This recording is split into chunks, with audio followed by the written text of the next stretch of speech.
সালমান ফাসি রোহান। আমি প্রথম শ্রেণীর ছাত্র। আমি একটি কবিতা আবৃত্তি করব।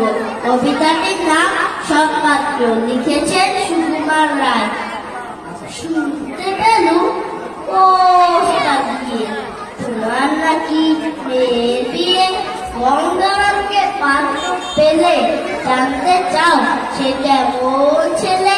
মন নয় সে পাত্র ভালো, রং যদিও বেজায় কালো, তার উপরে মুখের গঠন অনেকটা ঠিক বেচার মতো।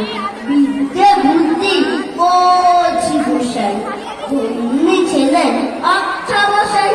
19টি বার মেট্রিক এসে ঘায়েল হয়ে থামলো শেষে। বিষয় আসল উড়ি বেজায়, কষ্টে সৃষ্টে দিন কেটে যায়।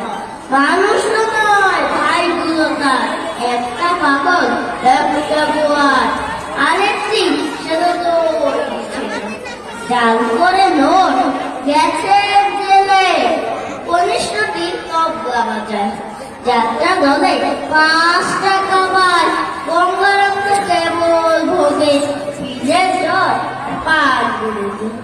কিন্তু তার উচ্চ খর বংশরাজের বংশধর, সেঙ্গাইরির মনোগ্রামে কি যেন হয় গঙ্গারামে। যা হোক এবার পাত্র পেলে এমন কি আর মন্দ ছেলে।